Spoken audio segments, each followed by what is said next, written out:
하나님의 말씀은 마태복음 21장 7에서 9절까지 말씀을 같이 합독합니다.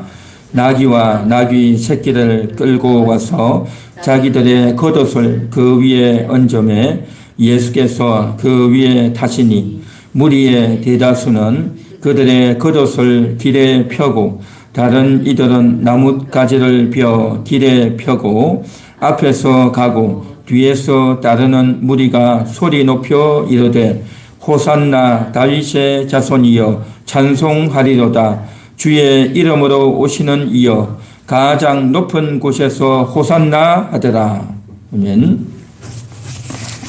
오늘 이 본문의 내용은 예수님께서 이제 예루살렘 성에 들어가는 장면입니다. 예루살렘 성에 들어갈 때에 나귀 새끼를 타고 들어가죠. 그리고 무리가 나와서 열렬히 환영하고 있습니다. 예수님께서 3년 공생애를 하면서 예루살렘 성에 처음 들어가는 것이 아니라 여러 번 들어가셨어요. 유월절 때도 들어가셨고 또한 맥추절 때도 수장절 때도 3대 절길 때 들어가셨고 그때는 기본적으로 반드시 가셨고 그 외에도 숱하게 많이 들어왔다 나갔다 하셨어요. 그런데 유독 이번 경우에만큼은 예수님이 나귀를 타고 들어가고 계시다라는 겁니다. 그리고 이제 사람들이 나와서 예수님을 열렬히 환호하고 있다는 겁니다. 겉옷을 길에 펴고 또 나뭇가지를 베어서 길에 펴고 또 이제 열렬히 환호하고 있는 호산나 다윗의 자손이여 라고 환호하고 있습니다. 이건 뭘까요? 이것은 바로 다름 아니라 예수님께서 예루살렘에 들어가는 것이 바로 왕으로 입성하는 거다라는 것을 보여주기 위한 그러한 장면이죠. 자, 그래서 저들은 환호합니다. 그 환호하는데 이제 저들이 그렇게 환호했는데 왜 사람들이 그렇게 환호했을까요? 예수님이 내가 들어가니 나를 환호해라 그렇게 했을까요? 그런데 직접 예수님께서 그렇게 말씀하셨는지 제자들이 가서 그렇게 환호를 좀 해라 라고 사람들 부추겼는지 그런데 분위기상 그런 것 같지는 않습니다. 그런데 예수님이 직접 이것을 필요하지 않았지만 분위기상 그렇게 사람들이 하게 되었던 것을 우리가 좀 유추해 볼 수밖에 없죠.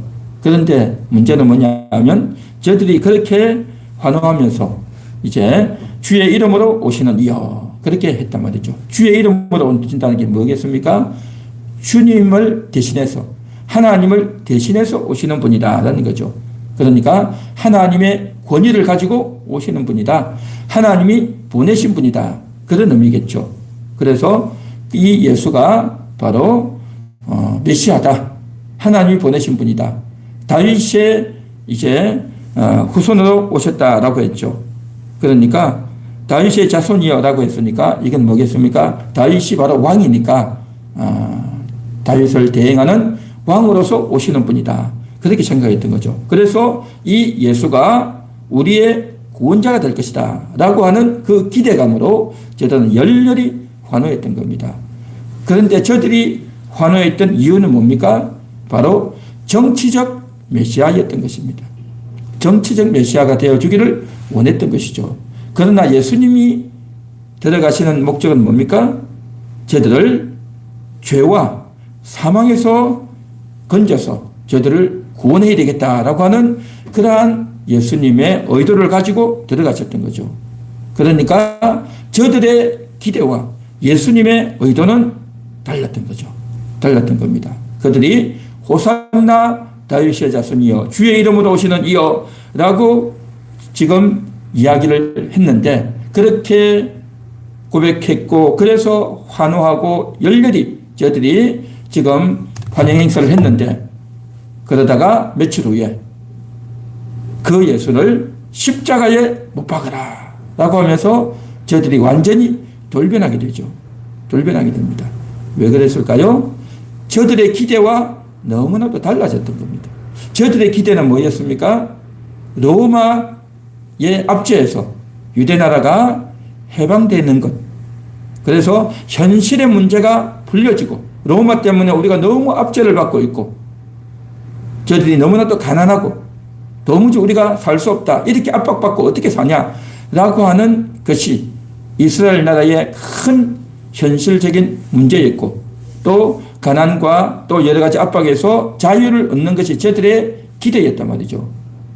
그러나 예수님의 기대는 하나님의 기대는 뭐였습니까? 저들에게 가장 중요한 것은 근본적인 문제가 해결되어야 된다. 죄와 사망에서 건진받는 것이 저들에게 더 중요하다라고 하는 것이 하나님의 뜻이었고 예수님의 목적이었다라는 거죠. 그래서 저들이 이렇게 외쳤지만 저들의 외침과 예수님의 의도는 달랐다는 것을 우리는 분명히 알게 되어지는 겁니다. 그러면 저들은 왜 이렇게 외쳤을까요? 왜 이렇게 외칠 수밖에 없었을까요? 시편 118편 26절에 보면 주의 이름으로 오시는 이여 하면서 다윗의 자손이 올 것을 예언하고 있는 겁니다. 그 예언이 이루어져야 된단 말이죠. 그래서 그 예언의 성취가 지금 이루어지고 있는 거죠. 백성들이 나와서 이제 예수님을 환영하는 것은 그 예언의 성취를 위해서 했던 거죠. 그래서 주의 이름으로 오시는 이여라고 고백했던 것은 맞는 말이죠. 맞는 말이지만 저들은 자신들의 인식과 이해를 가지고 이 말을 했다는 거죠. 그러니까 그 말 자체, 표현 자체는 맞았지만 저들의 기대는 왜곡되어 있었다. 그렇게 볼 수 있는 거죠. 로마를 무너뜨리는 메시아, 정치적, 군사적 메시아, 현실적 문제를 해결해주는 메시아, 민족을 해방시켜주는 메시아, 이것을 저들은 기대했던 것이죠. 그러나 예수님께서 예루살렘 성으로 들어가신 이유는 바로 죄에서 저들을 건져주시는 것, 사망의 종로로 타는 데서 저들을 건져주고 해결해 주는 것, 그래서 십자가를 지고 죽어야 되는 것, 이것이 바로 예수님의 의도였다는 거죠.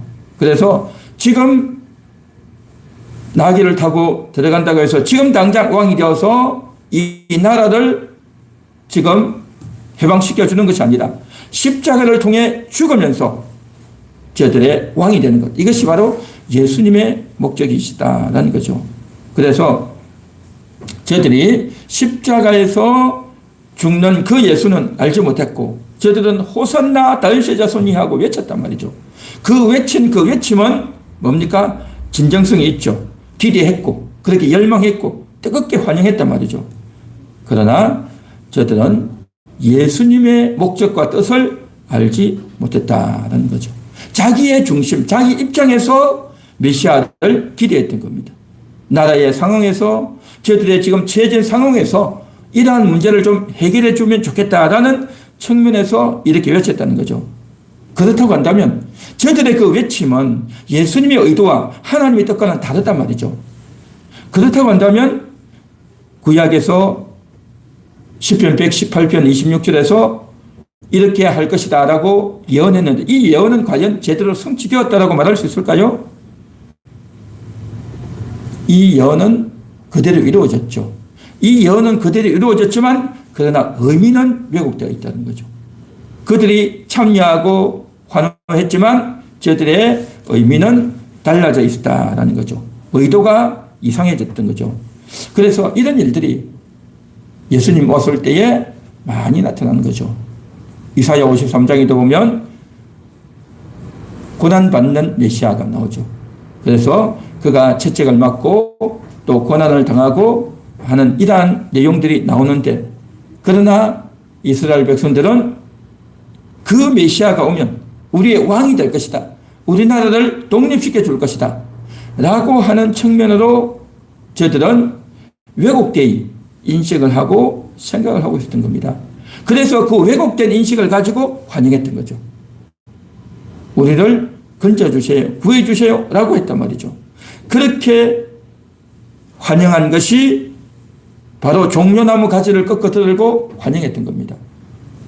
마태복음, 마가복음, 누가복음에서는 나뭇가지를 들고 환영했다라고 했는데 요한복음에 보면 종려나무 가지를 들었다 그렇게 말하고 있습니다.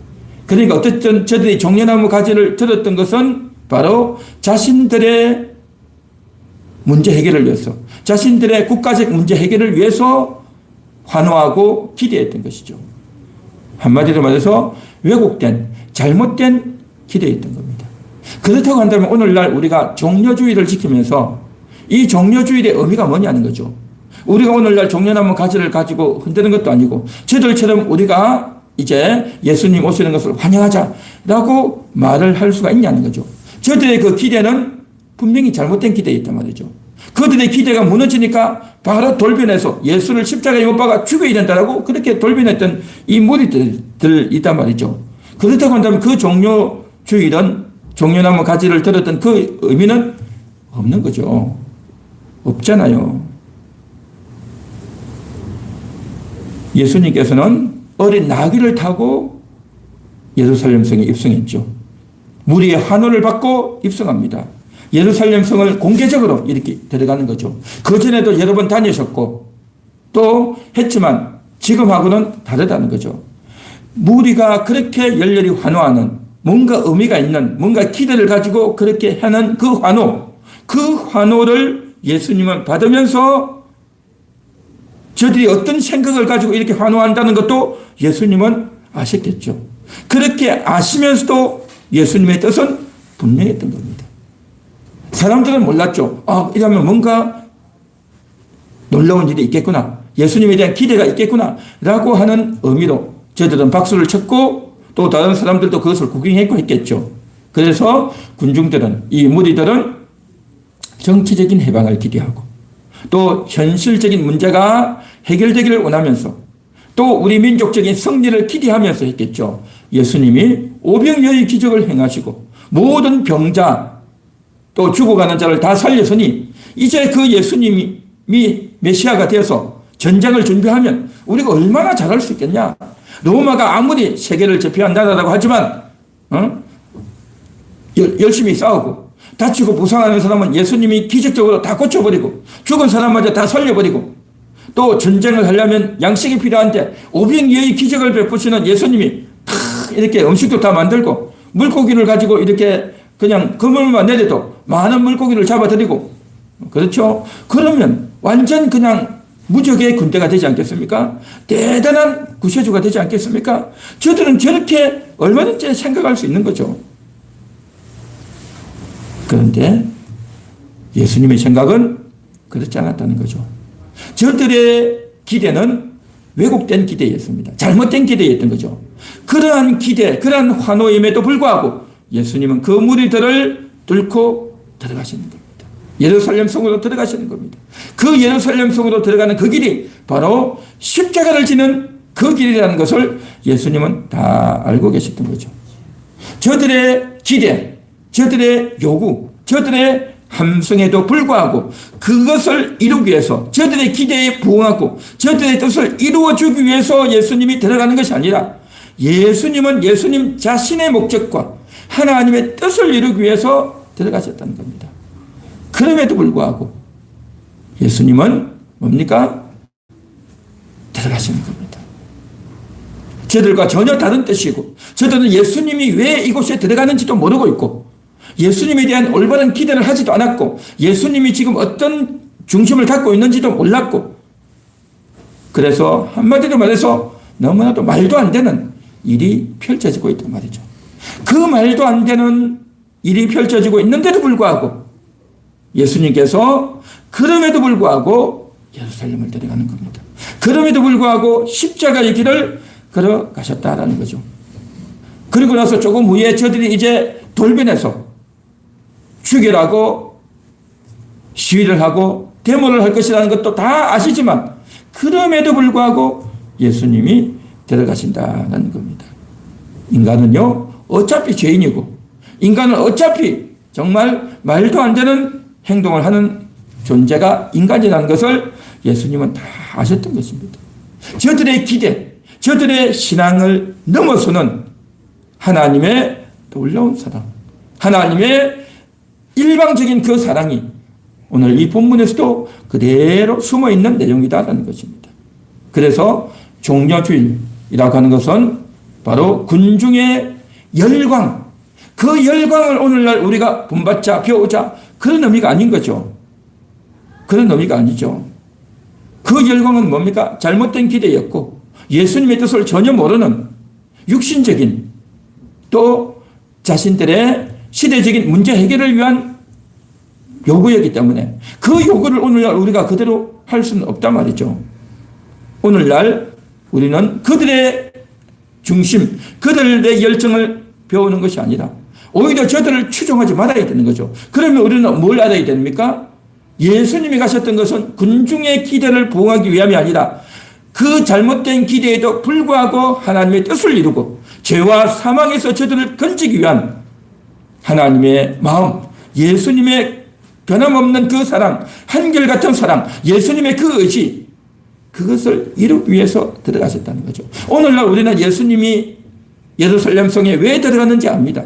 그렇다고 한다면 우리는 2000년 전에 저들의 종려나무 가지를 흔들었던 그 종려주일의 현상을 그대로 받는 것이 아니라 우리는 예수님의 목적과 의도를 알고 그 예수님의 뜻에 부응하는 그러한 기대를 가지고 우리는 오늘날 종려주일을 지키게 된다는 것이죠.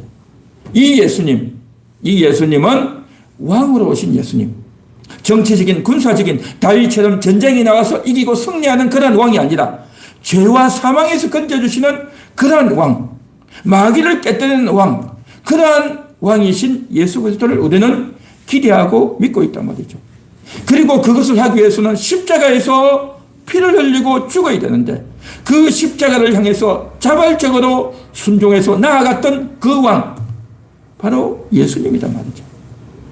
사람들의 오해와 말도 안 되는 생각을 가지고 있는 그런 오해들을 다 품으시고 그럼에도 불구하고 올라가시는 그 예수님의 그 사랑, 바로 이 사랑의 날의 첫 출발점이 바로 종려주일이었다라는 거죠. 왕으로 오신 예수 그리스도, 십자가를 향한 자발적인 순종, 그리고 사람들의 오해를 다 품으시는 주님의 그 사랑, 그것이 함께 엮어져서 십자가로 올라가던 예루살렘 성의 입성이었다라는 거죠. 그래서 종려주일이라고 하는 것은 환영의 날이 아니라, 예수님 환영의 날이 아니라 오히려 예수님 십자가의 스타트라인이다라고 말할 수 있는 거죠. 그렇다고 한다면 이 종려주일이라는 단어를 왜 쓰냐 말이죠. 종려주일이라는 것은 사람들의 기대였고 종려나무 가지를 꺾고 저들의 요구와 열정이 담긴 그 날인데 오히려 예수님이 십자가를 진 그 날이잖아요. 그렇다고 한다면 예수님 십자가 고난의 첫날이라고 해야 더 의미가 있는 날 아니겠습니까? 종려주일이라고 하는 말이 자칫 뭡니까? 종려나무를 생각하고 사람들이 환호를 생각하게 되는데 그건 의미 없잖아요.